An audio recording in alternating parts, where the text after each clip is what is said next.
चलिए अब हम लोग नेक्स्ट पॉइंट की तरफ चलते हैं, जिसमें हम लोग ये साबित करके अब देखेंगे, जानेंगे कि कैसे हम रूट टू, अगर ये रूट टू, कभी कभी ये क्वेश्चन आता है कि आप साबित करके बताओ कि रूट टू क्या है, मेरा एक इरेशनल नंबर है, रूट टू इज इरेशनल, ये साबित करने के लिए आता है। या फिर कभी कभी ऐसा भी लिखा मिल सकता है हमें कि root two is not a rational number. मतलब नंबर जो भी रियल नंबर है हमारे पास वो दो पार्ट में है, या तो वो रेशनल है या फिर मेरा इरेशनल है। तो यदि वो रेशनल नहीं है तो वो क्या होगा, इरेशनल होगा। तो क्वेश्चन ऐसा आ सकता है कि आप साबित करो कि रूट टू या फिर रूट थ्री या रूट फाइव, रूट सेवन एक इरेशनल नंबर है, या फिर ऐसा आ सकता है कि prove root seven is not a rational number. इन सिचुएशंस में हम कैसे इसे साबित करेंगे, इसके लिए हम लोग पहले एक थ्योरम पढ़ेंगे। थ्योरम शब्द से पहले आपको परिचय करा दे। थ्योरम ऐसा शब्द है मैथमेटिकली, ये ज्योमेट्री से रिलेटेड एक टर्म आती है जिसकी हिंदी प्रमेय होती है। यह थ्योरम का जो मतलब होता है, एक ऐसा स्टेटमेंट, ऐसा मैथमेटिकल स्टेटमेंट जिसे हमें प्रूफ करके बताना होता है, उस मैथमेटिकल स्टेटमेंट को हम थ्योरम कहते हैं। तो चलिए पहले हम लोग एक थ्योरम पढ़ते हैं, और जब इस थ्योरम को आप अच्छे तरीके से समझ जाएंगे, अच्छे तरीके से जान जाएंगे, तब आपके लिए root two, root three, root five को इरेशनल नंबर बताना बहुत ही आसान हो जाएगा। तो अब हम लोग थ्योरम की तरफ चलते हैं। चलिए सबसे पहले, मैथ्स में बहुत सारे ऐसे स्टेटमेंट होते हैं, मैथमेटिकल स्टेटमेंट होते हैं, जिन्हें हम प्रूफ करने के लिए कॉन्ट्राडिक्शन का यूज करते हैं। कॉन्ट्राडिक्शन का मतलब होता है कि पहले स्टेटमेंट को फॉल्स मानो, फिर लास्ट में जाकर उसे ट्रू साबित करने का प्रयास करो, या फिर शुरू में फॉल्स ट्रू मानो और बाद में उसे फॉल्स करने का प्रयास करो। जैसे कि मैं यहां अभी साबित करने जा रहा हूं कि रूट एन जो है वो इरेशनल नंबर है, इरेशनल नंबर है। तो मैं शुरू में इसे मैं रेशनल नंबर मानूंगा और बाद में अपने ही माने हुए स्टेटमेंट को क्या करूंगा, गलत साबित करूंगा, और गलत साबित करने के बाद मैं कहूंगा कि वो इरेशनल है। क्यों? क्योंकि रियल नंबर हमारे पास दो ही प्रकार का है, या तो रेशनल है या फिर इरेशनल है। यदि मैं साबित कर पाया कि ये रेशनल नहीं है तो ऑटोमेटिक ये क्या हो जाएगा, तो इरेशनल हो जाएगा। तो हम पहले थ्योरम को पढ़कर समझते हैं। थ्योरम है हमारा, prove that root n is irrational. कहना क्या, रूट के अंदर अगर एन आ जाए, स्क्वायरिक रूट के अंदर एन आ जाए, तो वो मेरा इरेशनल नंबर होगा इफ, यदि n is not a perfect square. यदि एन मेरा परफेक्ट स्क्वायर नहीं है तो डेफिनेटली रूट एन जो होगा वो क्या होगा, इरेशनल नंबर होगा। इसे पूछने का एक दूसरा तरीका यह भी है कि if n is a prime number, n is a prime number, n यदि मेरा प्राइम नंबर है तो रूट अंडर एन या square root of n is not rational, तो वो रेशनल नहीं होगा। या फिर ये भी लिखा मिल सकता है इज रेशनल। इन दोनों में से कोई एक चीज लिखा मिल सकता है। इन दोनों थ्योरम्स, जो थ्योरम देखने में अलग अलग रहे हैं, लेकिन दोनों थ्योरम एक ही है, क्योंकि इस रूट के अंदर जब भी प्राइम नंबर भी आती है तो वो नॉन परफेक्ट स्क्वायर ही होती है, वो परफेक्ट स्क्वायर कभी नहीं हो सकती। 3 मेरा परफेक्ट स्क्वायर कभी नहीं हो सकता। 7 रूट अंडर 7 परफेक्ट स्क्वायर कभी नहीं हो सकता। तो जो परफेक्ट स्क्वायर नहीं है, जैसे रूट अंडर 8, देखिए रूट अंडर 8 भी मेरा परफेक्ट स्क्वायर नहीं है। तो जैसे 8 मेरा परफेक्ट स्क्वायर नहीं है तो डेफिनेटली रूट अंडर 8 मेरा क्या होगा, इरेशनल नंबर होगा। और डेफिनेटली देखिए चेक कर रहे हैं हम, 8 से 2 इंटू 2 इंटू 2, ये 2 तो बाहर आ गया और ये 2 अंदर रह गया। ये 8 अपने आप को ओवरऑल बाहर नहीं कर पाया। जैसे ही नहीं कर पाया तो डेफिनेटली रूट अंडर 8 मेरा क्या है, इरेशनल नंबर है। तो अब चलिए हम लोग थ्योरम को प्रूव करें, समझें। सबसे पहले इस थ्योरम को प्रूफ करने के लिए एक एक स्टेप को बारीकी से देखिएगा। जैसे आप देखिएगा इस ये रूट एन साबित करना आप अच्छे से आ गए तो डेफिनेटली √2, √5, √7, √8 या फिर किसी भी नंबर के लिए आपको कोई प्रॉब्लम नहीं होगी। जैसे आप यहां से सबसे पहला स्टेप बाय स्टेप इसे बनाने का हम देखें। लेट √n, हम √n को एक rational number p/q, let √n is equal to p/q be a rational number in its standard form। देखिए standard form of a rational number, हालांकि पहले या दूसरे क्लास में मैंने बताया है, लेकिन फिर भी थोड़ी सी इसकी चर्चा कर दी जाए कि कोई भी रैशनल नंबर अपने स्टैंडर्ड फॉर्म में तब होता है जब उसकी पहली कंडीशन वह a/b के रूप में हो और b कभी भी 0 के बराबर ना हो, जो पहले कंडीशन को यह सेटिस्फाई कर रहा है। दूसरी कंडीशन की बात करें तो b can never be negative,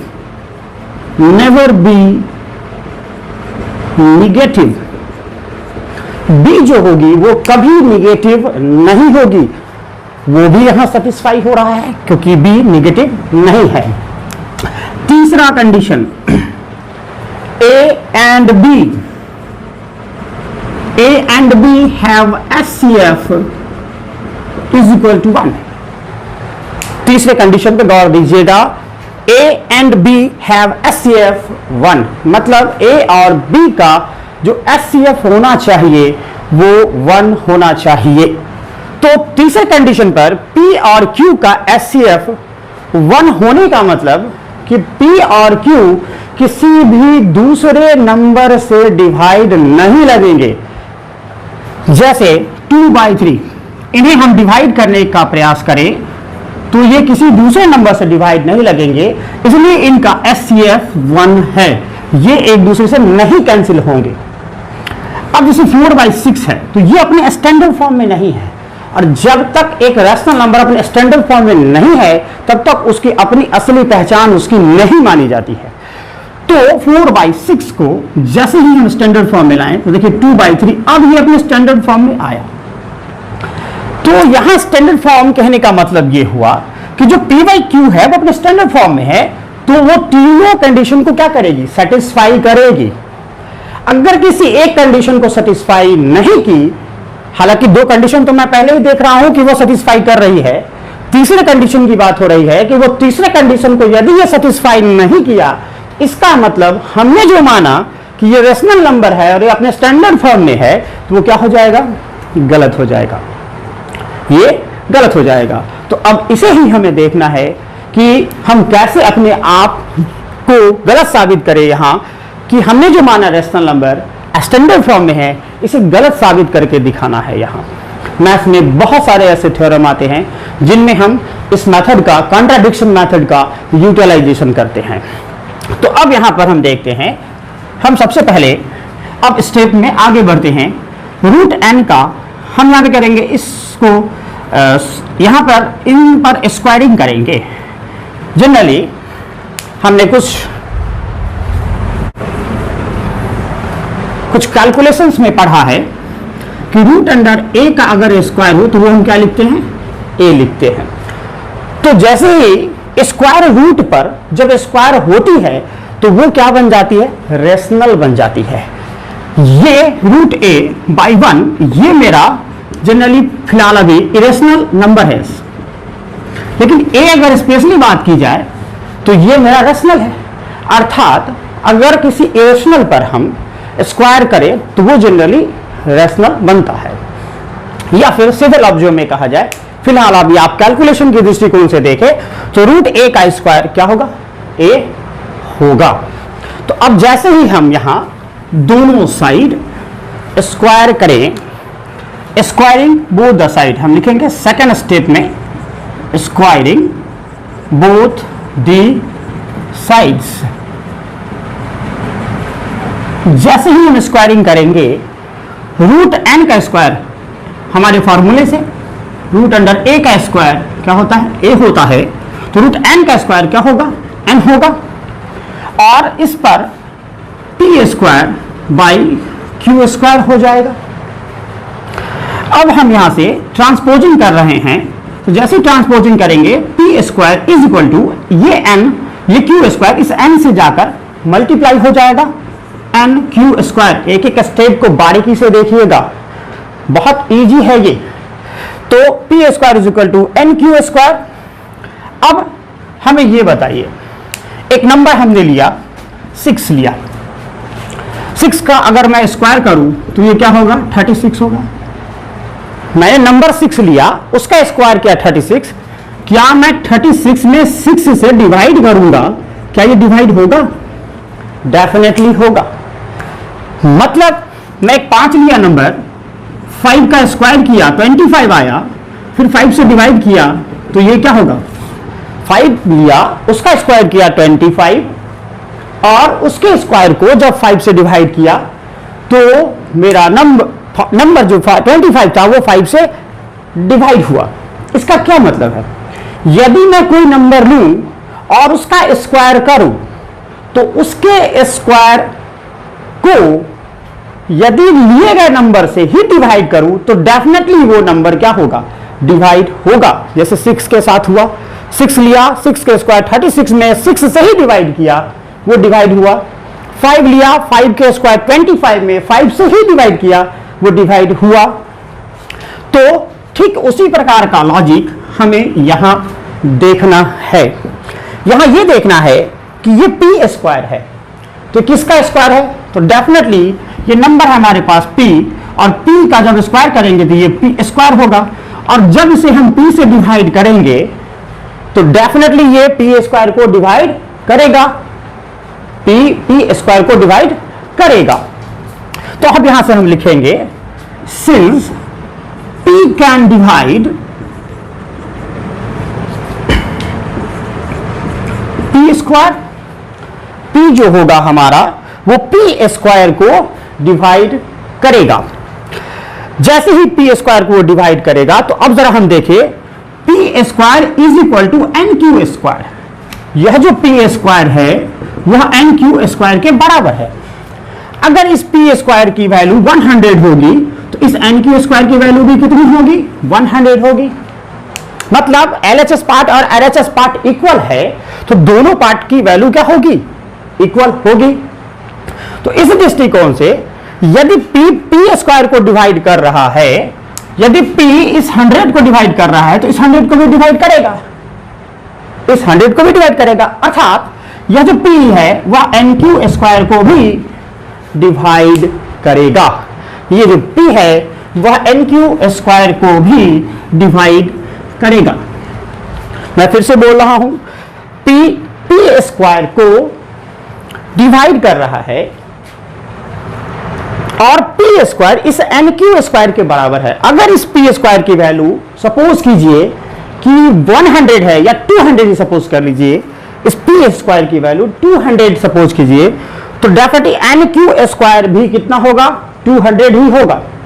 और ये p इस 200 को डिवाइड कर रहा है तो RHS वाले 200 को भी क्या करेगा, डिवाइड करेगा।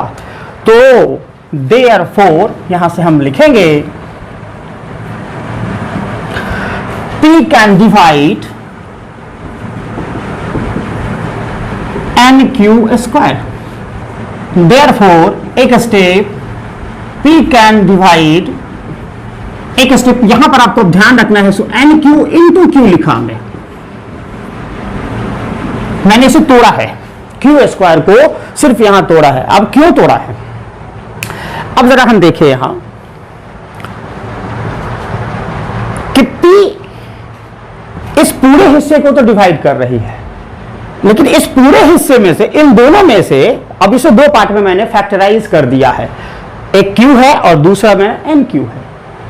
इस p इस nq को डिवाइड करेगा, इस पी क्यू को डिवाइड, इस हिस्से को डिवाइड नहीं करेगा। क्यों नहीं करेगा? क्योंकि हमने शुरू में ही मान रखा है कि पी और क्यू अपने स्टैंडर्ड फॉर्म में है। अगर अपने स्टैंडर्ड फॉर्म में है तो इनका एचसीएफ 1 होगा और पी और क्यू एक दूसरे को तो डिवाइड कतई नहीं करेंगे। यहां पर हमने जो माना उसी को ट्रू मानते हुए इस स्टेटमेंट में हम यहां से अब आगे बढ़ेंगे। इस स्टेटमेंट को और अच्छे तरीके से अगर समझना है तो कुछ ऐसे समझें कि अगर मान लीजिए मैंने 6 का स्क्वायर लिखा 36 सपोज, और इस 6 अब इसको मैंने बांटा ऐसे, देख लीजिए 12 इंटू 3, 12 इंटू 3।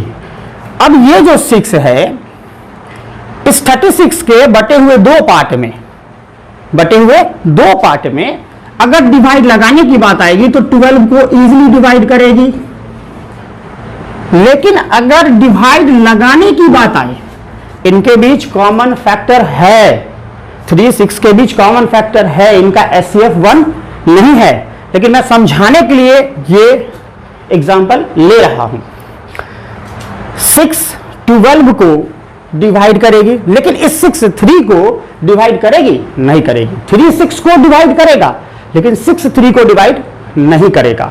कुछ लेकिन 3 6 के बीच कॉमन फैक्टर है, लेकिन मैं यहां इस तरह के कंडीशन में मान के चलूंगा कि इस P और Q के पास कॉमन फैक्टर नहीं है। क्यों नहीं है? क्योंकि मैंने शुरू में ही मान लिया है कि P और Q अपने स्टैंडर्ड फॉर्म में हैं। P और Q अपने स्टैंडर्ड फॉर्म में हैं। तो इस तरीके से समझें हम, तो हमने देखा कि यह हिस्सा इस हिस्से को डिवाइड करेगा, और पहले से मान के रखा है कि 6 3 को डिवाइड नहीं करेगा। कुछ ऐसा ही कंडीशन यहां उत्पन्न हो चुका है, P n q into q 12 into 3, तो n q into q, P और Q पहले से माना हुआ है कि डिवाइड नहीं करेगा, तो P डेफिनेटली एन क्यू को ही डिवाइड करेगा। P किसको डिवाइड करेगा? एन क्यू को डिवाइड करेगा। तो फिर हम लिखेंगे देयरफॉर P कैन डिवाइड किसको? एन क्यू को।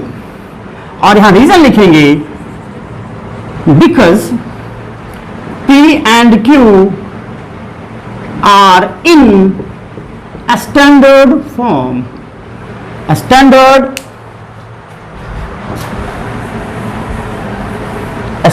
फॉर्म। P और Q अपने किस में है? स्टैंडर्ड फॉर्म में है। अब कोई चीज P अगर NQ को डिवाइड कर रही है, सपोज 6 अगर 24 को डिवाइड कर रही है तो 4 टाइम्स तो डिवाइड करेगी। इसका मतलब 24 बराबर ये जो डिवाइजर है इस क्वेश्चन से क्या होगा? मल्टीप्लाइड होगा। 24 6 इंटू 4 होगा। 30 अगर ले 5 से ले तो 5 6 जा 30, किसी न किसी टाइम से डिवाइड होगा। और ये जो डिविडेंड है 30 इस डिवाइजर 5 और इस क्वोशेंट के प्रोडक्ट के बराबर होगा, अर्थात ये जो भाज्य है इस भाजक और इस भागफल के गुणनफल के इक्वल होगा। तो इसी तरीके से हम एज्यूम करते हैं कि अगर P NQ को डिवाइड कर रहा है, अगर ये NQ को डिवाइड कर रहा है तो P लिया हमने, तो मानते हैं कि X टाइम्स, जैसे 36 तो 5 टाइम्स हमने पढ़ा, P को X टाइम्स हमने पढ़ा पहाड़ा को, इसके टेबल को, तो हमें ये क्या आ गया? NQ आ गया। इसका मतलब NQ बराबर मैं कितना लिखूंगा? PX लिखूंगा। NQ is equal to PX। तो फिर यहां से एज्यूम करेंगे, again we assume that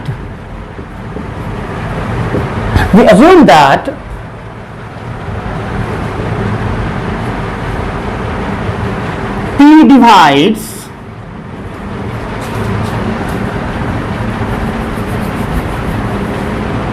NQ by X times। मानेंगे कि वो X टाइम्स से डिवाइड करता है। Therefore क्या लिखाएगा? NQ is equal to PX। हमने करके देखा अभी जस्ट। अब इस NQ की वैल्यू मैं इस इक्वेशन में पुट करूंगा। मैंने इसे इक्वेशन 1 मान लिया है फिलहाल अभी। P square is equal to n q square. Now p square बराबर n q into q. Equation 1 से तुम देख रहे हैं, इसको इस क्यू स्क्वायर को एक क्यू को एक साथ एक क्यू को अलग करके लिख दिया हमने। ऐसा कहां से लिखा? तो फ्रॉम इक्वेशन 1। अब इस एन क्यू की वैल्यू इसमें पुट करेंगे, इसे इक्वेशन 2 मान लीजिए। पी स्क्वायर बराबर एन क्यू के बदले जैसे ही पुट करेंगे पी एक्स यहां पुट करेंगे और ये क्यू हम ऐसे ही छोड़ेंगे। अब क्या करेंगे? इस P का ट्रांसपोजिंग करेंगे, क्यू एक्स के साथ रहने देंगे। जैसे यहां P स्क्वायर इस P का ट्रांसपोजिंग करेंगे, P इधर आएगा और ये हमारा क्यू एक्स बचेगा। इस P से एक स्क्वायर वाला P हट जाएगा और हमारे पास बचेगा P इज इक्वल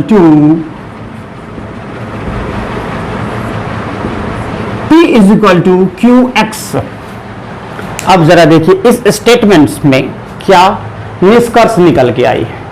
हमने फर्स्ट टाइम स्टैंडर्ड फॉर्म में माना, यहां पर भी स्टैंडर्ड फॉर्म मानते हुए P Q को डिवाइड नहीं करेगा। P और Q के पास कोई कॉमन फैक्टर नहीं है। मानने के कारण मैंने P को माना कि वो NQ को डिवाइड करेगा, P NQ को डिवाइड करेगा। लेकिन लास्टली जब कैलकुलेशन कर हम आगे बढ़े तो देख रहे हैं क्या कि P इस QX क्या देख रहे हैं कि P is equal to QX आ गया। और जब ऐसी कोई कंडीशन आती है 30 इज इक्वल टू 5 इंटू 6, इसका मतलब 5 30 को 6 टाइम्स क्या करेगा? डिवाइड करेगा। 5 30 को 6 टाइम्स डिवाइड करेगा या 6 30 को 5 टाइम्स डिवाइड करेगा। और जब ऐसा करते हैं हम तो 30 को 5 अगर ले ले तो इनके बीच अब एचसीएफ कितनी हो जाएगी? 1 हो जाएगी। 30 का 6 से ही ले ले तो अब इनके बीच एचसीएफ कितनी हो जाएगी? तो 6 हो जाएगी। अर्थात इन दो नंबर के बीच उनका एचसीएफ अब 1 नहीं रह जाएगा। P बराबर QX।